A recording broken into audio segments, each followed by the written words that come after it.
supposed to survive solstice. But I did. A barefoot girl, trembling and covered in strange markings, runs through the redwood fog at sunrise. You'll soon understand why. A 19-year-old named Lila set out for adventure in the summer of 1971. The Vietnam War raged on. The world was a kaleidoscope of color, fear, and hope. Northern California's redwood forests stretched endlessly, trees older than memory, roots tangled in secrets. Lila traveled as a hitchhiker, joining a makeshift family of 5 for the journey, all woven together by a rumor, an underground music festival called Solstice. Entry required nothing but a hand-drawn map. Her shoes, canvas and deeply worn, absorbed the forest's earth. The air smelled of moss, wild sage, and the ghost of the Pacific. Melody, radiant and brave with blonde hair tangled in beads, led the group, accompanied by her boyfriend Jack, a Dylan devotee gripping a battered guitar. Brooding Carter, bright-eyed Sunshine Sue, and the enigmatic Byrne completed the circle. In San Francisco, the festival's legend rippled through cafes, forbidden, profound, for those who see. Passing through towns, Mendocino, Garberville, locals averted their eyes. The map sent them off-road, onto a fern-choked path, guided by cryptic arrows marked with swirling suns. Hours passed, nerves tangled with hunger. Just when defeat felt certain, smoke curled above the ridge and the faint throb of drums whispered on the breeze. The forest parted.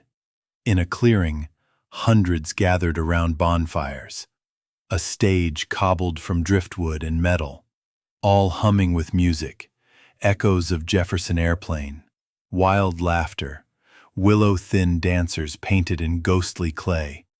A welcoming figure waited, Elder Jonas, tall, gray-eyed, silvery ash dusting his hands. Welcome, children of the solstice. Here we are free. His voice mesmerized, almost unsettling in its calm. Bags were laid on tarps. Strangers became kin in moments. The festival lacked security and currency.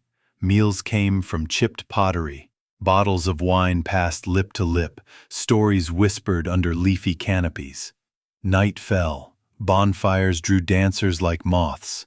2 locals danced barefoot on embers, never flinching at the flames. Violins shrieked, a sitar wept, and Jonas lifted his arm. At the solstice, we transcend. Tonight, you join us. Exhilaration spread throughout the newcomers, but by dawn, doubts crept in. The locals running the event, cooks, song leaders, guides, never seemed to sleep. Their faces, painted like skulls, glowed oddly bright when the sun rose. For Lila and the others, subtle unease replaced euphoria. Melody curled against ancient tree roots, gaze glazed. Jack sat with his guitar, fingers still, his stare distant. Carter counted potential exits instead of stars. Sue whispered, "They say the sunrise here is magic, but don't watch it with both eyes." Her tone suggested it was no joke. A nervous laugh failed to break the building tension. The warning lingered.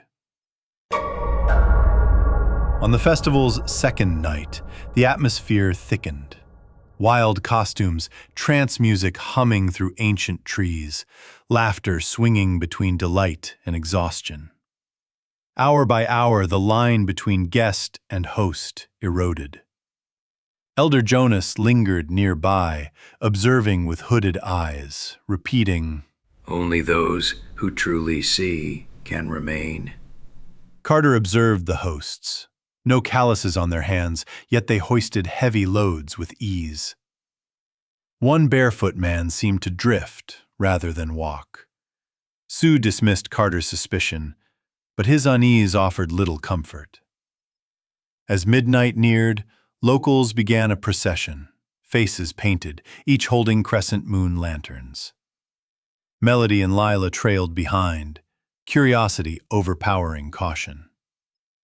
Lantern light illuminated faces, some aglow with wonder, others masked by poker-faced indifference.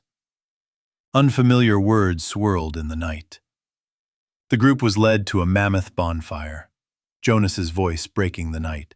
To be solstice is to shed all you were. Tonight, we dance between worlds. A local named Maris caught Melody's gaze. "You're meant for this," she whispered. Melody shrank back. Jack, once fearless, cradled his guitar. At 3 a.m., a visitor collapsed near the fire. Rather than panic, the locals gathered her gently, murmuring about a cleansing. Friends protested, but their protests were silenced with soft smiles. Lila approached Jonas for answers. He handed a cup filled with earthy, metallic liquid. "Drink, and you'll understand." She feigned a sip and watched others succumb. Faces slackening, eyes glassy, speech slowed. Time bent, the music and drums seemingly endless. A visiting poet murmured, "It's like a dream I can't wake from." By dawn, after the third sleepless night, Melody had vanished. Jack insisted she had left for the sunrise ritual. Sue and Byrne nodded. Lila and Jack charged toward the central circle, oak shadows looming, fear mounting. The sunrise ritual was breathtakingly surreal. White-robed locals intoned rhythmic chants within a stone circle. Melody stood motionless at its heart, eyes wide. Her skin bore vivid, looping crimson marks. Jonas's voice rang out. We welcome the new sun, the new sun. Suddenly, a horn blast cut the air. Chanting reached its height. Smoke swelled from the circle's center. And Melody disappeared, gone mid-breath, as if the dawn itself had taken her. Jack screamed, dashing toward where she'd stood. Locals intervened, soft smiles freezing their faces, eyes unblinking. She is not lost. She is Solstice now.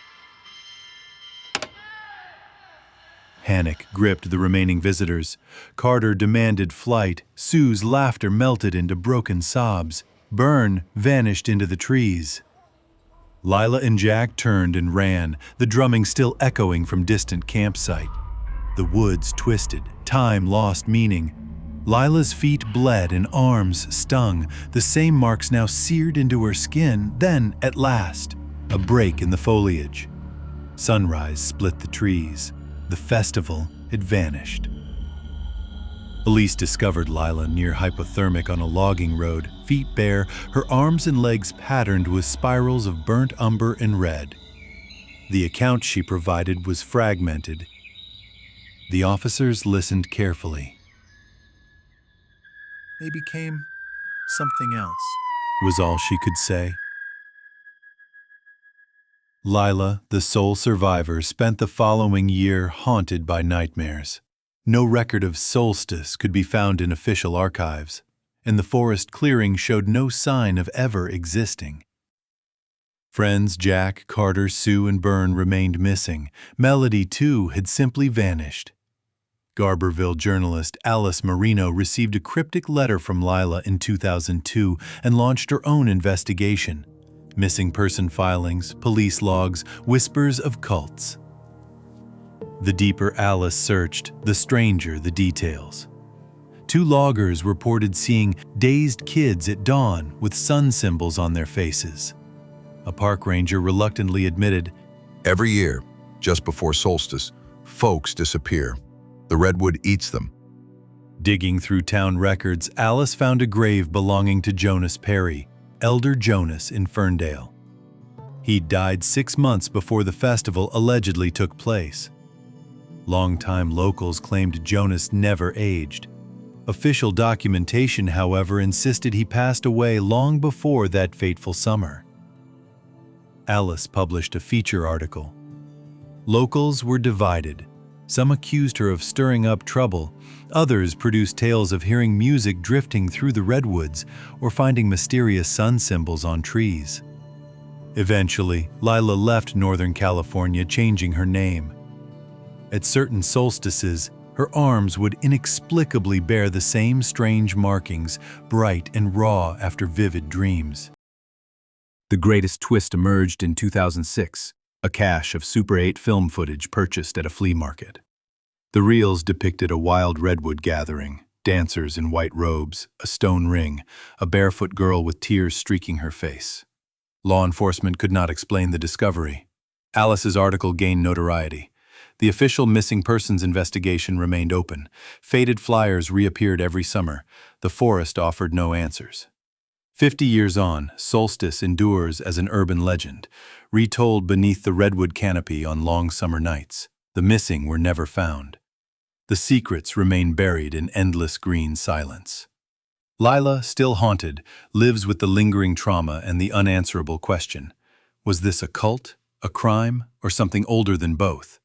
Local authorities strengthen patrols, yet every June, drumbeats echo in the woods. Folklorists debate the meaning. Some call Solstice a cautionary tale about the price of blind belonging and the hunger for meaning. Don't forget to subscribe to Real Mystery Reports for more strange, dark, and profoundly human stories. New true mysteries every day.